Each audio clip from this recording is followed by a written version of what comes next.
Let's do this. Crazy Tier. T-I-E-R. Very good. Congrats. You got the first word. Rigame. Shore. S-H-O-R-E. Very good. Shorter. S-H-O-R-T-E-R. That's a nice word. Shorter. Higher. H-I-R-E. How do we do that? H-I-R. Paano siya? Pwede ba siya? Kasi pwede. H-I-R-E. It's dito pala siya banda. Yes, meron din word na short. S-H-O-R-T. Very good. Tiger. T-I-G-E-R. Nice word. Rest. Okay, R-E-S-T. Pwede ba yung rest? I don't think pwedeng rest kasi we don't have a letter E na malapit sa E, na nakadikit sa S pala. Hindi kasi pwedeng tatalon. Okay? Kailangan lagi magkadikit lang yung magkasunod. Heaters. Let's do that. H-I-T-T-E-R-S. Meron namang heaters na may S. Shorter is also a good word. S-H-O-R-T-E-R. Yes, tigers is a good word. T-I-G-E-R-S. Honk. H-O-N-K. Meron honk. Date. D-A-T-E. There you go. What else? Hatters. Grace, what do you mean by the word hatters? H-A. Can we do H-A-T-T-E-R-S? Meron naman tayong hatters sa board. Kaya lang hindi ko lang alam ibig sabihin ng hatters. Okay, haters meron. H-A-T-E-R-S. Yung double T, ano kaya meaning nun? Horns. H-O-R-N-S. H-O-R-N-S. Very good. Frigid. F-R-I-G-I-D. It's on the board, guys. Roger.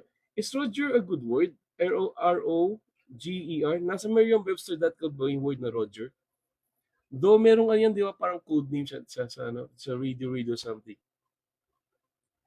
Rigor. Rigor, R-I-G-O-R. Very good. Hatters, meron naman tatis. Kasi ano kasi ibig sabihin ng hatters? Yung double T. Score.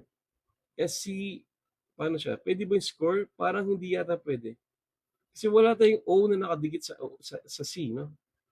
Hindi kasi pwedeng tatalon. The number 8, E-I-G-H, E-I-G-H, hindi rin pwedeng 8. Kasi from the letter H, tatalong ka sa T. Hindi pwedeng ganun. Ito, hatters. As defined by Chef P. Person who makes, sells, or cleans and repair hats. Okay. Roger meron sa... Okay, Maxi, thank you for the confirmation na merong Roger sa Miriam. Thank you very much. Diets. D-I-E-T-S. D-I-E-T. D-I-E-T-S. Very good, meron. Rigid.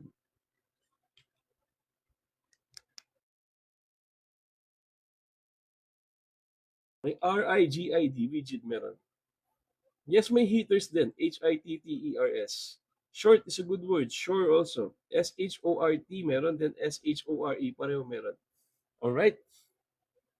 Yes, may sure. Trip ni Jojo, parang ngayon lang kita ulit nakita. May sure. S-H-O-R-E.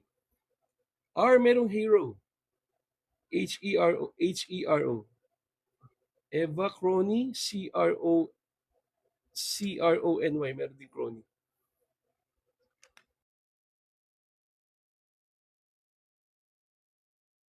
So what else, guys? Keep your words coming. Retro. R-E. Dali, paano siya? R-E-T. Pwede ba yung retro? R-E. Pwede. R-E-T-R-O. Pwede yung retro. Yes, shorter meron. Meron shorter. Fret. F-R-E-T. There you go. Hero. It's a good word right here. H-E-R-O. Then higher. H-I-R-E. Torn. T-O. Paano yung torn? T-O-R-N. T-O-R-N. Pwede yung torn. Honk. Honk. Meron. H-O-N-K. Rigid and frets are both good words. Ito yung rigid. R-I-G-I-D. Then frets. F-R-E-T-S. Paano kasi? F-R-E-T. F-R-E-T-S meron. Okay, irony. I-R-O-N-Y meron din. Tie. T-I-G-H. Tama ba yun? Wala ba kulang na letter yung tie? Nobody? Parang may H dapat yan, no? Tama ba? Hirers. H-I-R-E-R-S. I'm not sure if there's a word hirers. Yung may R-S sa huli yung hire. Okay? Irony, we have that word. I-R-O-N-Y. Doon siya. Walang tie, no? Kulang na H. Yes. Okay, so Yes, kulang siya ng H. Okay, meron naman retro, heron. Yung heron, check natin. Heron. Pwede yung heron. Yung paibon yun, di ba? Daters, Daters, meron din. Haters meron. What is our longest word, guys? Na time's up na tayo, guys. So, we will proceed to our longest word.